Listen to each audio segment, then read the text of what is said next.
I was humiliated and exploited by my parents for years, but what happened next will shock you. I never thought the most important day of my life would also be the most painful. My name is Julia. I'm 17 years old, and until a few months ago, I lived a suffocating routine in my own home. My parents, Emmanuel and Laura, didn't see me as their daughter, but as a nanny for my siblings. I woke up before everyone else, made coffee, tidied my rooms, took the younger ones to school, and still had to help with tasks that weren't my responsibility. I received no recognition, no praise, not even a word of thanks. Whenever I tried to say I needed time for myself, to study or work, they reacted angrily. I felt angry too, but it wasn't enough to change the situation. Deep down, I was tired, exhausted of being invisible in my own home. The feeling of being used and devalued was constant. I felt alone even though I lived with my family, and I realized that if I wanted to survive and make something of my life, I would have to fight alone. This day that I'm going to tell you about was the day I decided that I could no longer accept that exploitation. I woke up that morning with a mixture of fear and clarity. I knew I needed to leave home, but the thought of facing my parents and losing my roof over my head was terrifying. I grabbed my backpack, put my books and a few essentials in it, trying to organize my thoughts while my brothers still slept. I felt a tightness in my chest, a mixture of guilt and relief. I knew they would never understand my decision, but I also knew that staying meant continuing to destroy myself emotionally. Working at the coffee shop, studying, and applying for a scholarship were my only paths to survival and independence. Each step I took out of my room felt heavier, but each step also reminded me that I was finally choosing my life. It wasn't an easy decision. I felt fear, shame, and pain, but also a strange sense of liberation. When I spoke to my parents, their reaction was immediate and intense. Emmanuel yelled, telling me I was ungrateful, that I was destroying the family, that I had no right to leave my place. Laura just remained silent, her face closed, but her look said she was disappointed. It was humiliating. I felt anger and deep sadness, but I didn't back down. Something inside me broke and strengthened at the same time. I realized I could no longer allow them to define my life. The moment I left home, carrying my backpack and my fear, I felt I was leaving behind not only my home, but years of exploitation and disrespect. Arriving at my maternal grandparents' house, Nuza and Ricardo, was like breathing for the first time in a long time. They welcomed me with hugs, tears, and words I hadn't heard in years. "We're here for you, Julia. Everything will be okay." The feeling of security was instant, something I hadn't even remembered existed. My grandparents became my emotional support, my safe haven, my reminder that I wasn't alone. For the first time, I felt I could cry without shame, rest without guilt, and reflect on my life without fear of reprisal. That day marked the beginning of a new phase, where my autonomy and my dreams began to find space. That same day, I realized the battle would be difficult, but necessary. I began to organize my routine: study, work, and time for self-care. It was exhausting, but also liberating. I was afraid of failing, of disappointing those who helped me, but I also felt proud that I was finally making my own decisions. Every small achievement, like managing my schedule or making my first purchase alone, seemed enormous compared to everything I had experienced before. I knew the following days would be challenging, that my parents might try to guilt or manipulate me, but I also knew that, for the first time, my life was in my hands. I felt alive in a way I hadn't in years. On my first day at my grandparents' house, I felt a mixture of relief and anxiety I'd never felt before. Relief at being in a safe place, with people who truly loved me, and anxiety at knowing I still had a long way to go. I looked at my younger siblings, who were with me, and realized how much I'd carried on my shoulders alone. The responsibility, the weight of caring for 4 children when I needed care myself, was almost unbearable. But in that moment, I felt I could begin to share that burden with people who truly cared about me.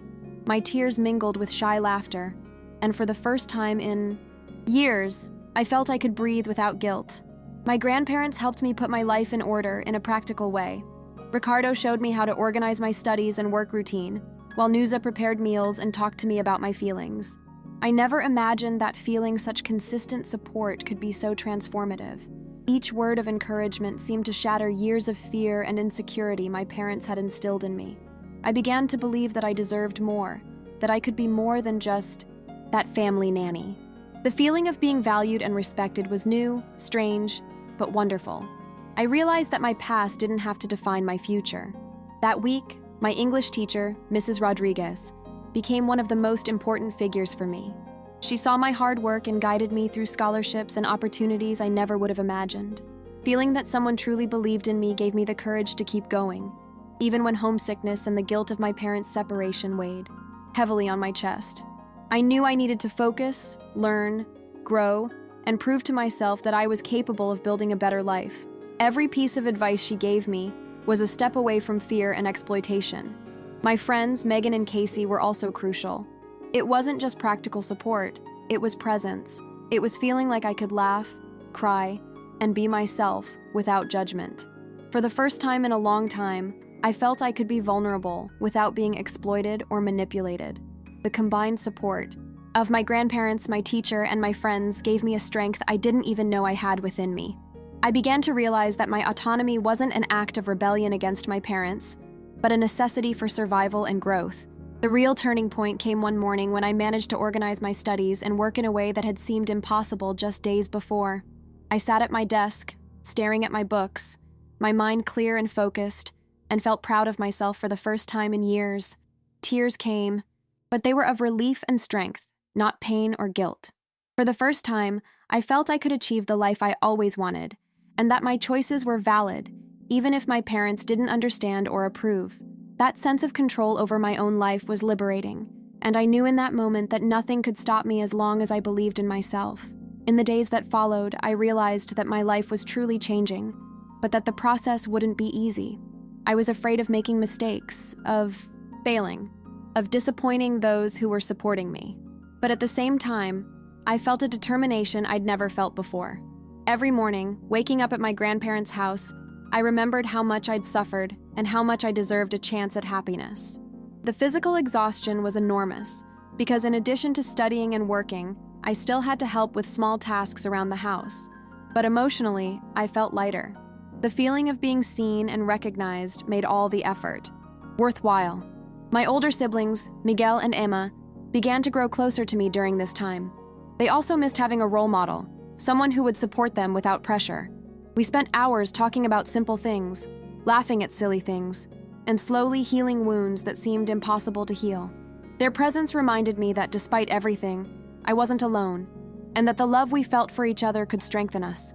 That feeling of connection was something I'd never experienced, to the intensity I felt now, and it gave me the courage to keep fighting. Over time, my parents' hostility began to lessen.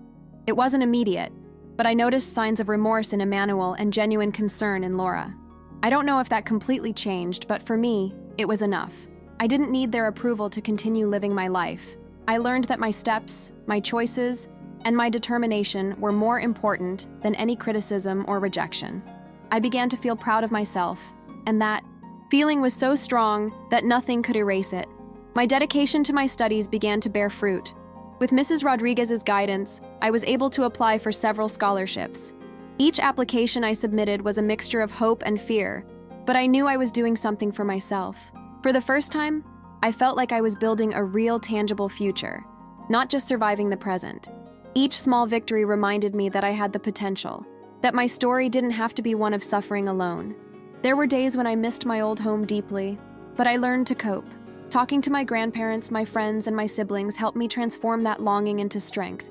I realized that the love I received was much more genuine and consistent than what I had experienced before. Every gesture of support, every word of encouragement, every look that said, "You can do it," strengthened me. I began to feel that despite the pain I carried, I could indeed build a life full of possibilities, and that no one could steal that achievement from me. One day, I realized I had changed from the inside out. I looked in the mirror and recognized not just my face, but my posture, my gaze, my way of reacting to the world. I was no longer the Julia who hid behind fear and guilt.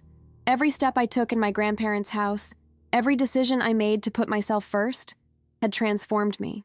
It wasn't easy, it wasn't quick, but I felt a quiet pride that no one could take away. For the first time, I realized that my story could be one of victory, not just suffering. My first days working at the coffee shop showed me how much I could manage on my own. Every service, every task completed without needing anyone else, gave me confidence. I felt tired, yes, but also a strength I'd never felt before. For the first time, I began to believe I could support myself, my studies, and my dreams. That feeling of independence, however small, was powerful. I felt like I was finally building something of my own, and that no one could take that achievement away from me. The search for scholarships became more than a financial necessity. It became a symbol of my strength. Every form I filled out, every test I studied, every extra effort was a reaffirmation that I was capable of and deserved opportunities. I wasn't just fighting for the present, I was building my future.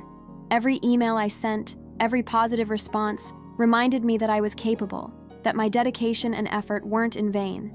For the first time, I felt the world recognized me fairly, without exploitation or manipulation. My friends Megan and Casey became my emotional rock. They were there when I cried, when I was afraid, when I doubted myself. The feeling of having people who truly root for you, without self-interest or judgment, is liberating. I realized that emotional support is as important as any material resource. Every conversation, every piece of advice, every shared laugh reminded me that I didn't have to carry everything alone. I learned that asking for help isn't a weakness, but a way to grow and become stronger. One of the most memorable moments was when I managed to organize my study, work, and rest routine in a way that had seemed impossible just weeks before.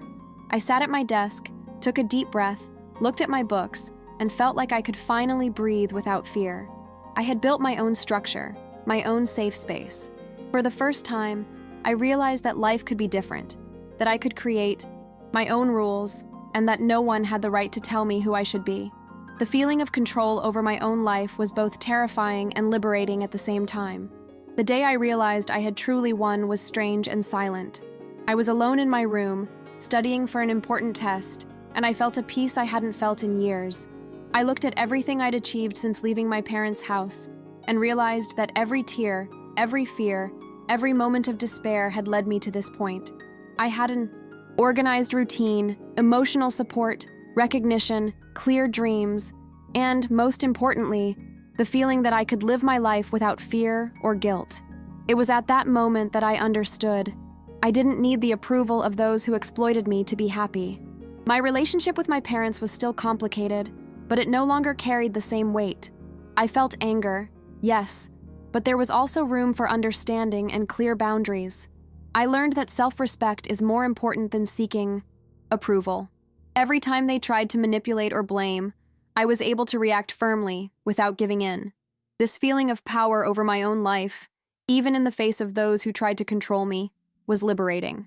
For the first time, I realized that my strength didn't depend on their change, but solely on my decision to move forward. My achievements began to materialize: scholarships, recognition from professors, true friendships, and the support of family who had always been by my side. Each victory seemed small to outsiders, but to me, it was proof that I could transform pain into strength. I learned that no one had the right to limit me, that my determination could open doors, and that my effort was worth every second of suffering I endured. It was as if, finally, my life had truly begun. Today, I can say that I'm no longer the scared and overwhelmed Julia I once was.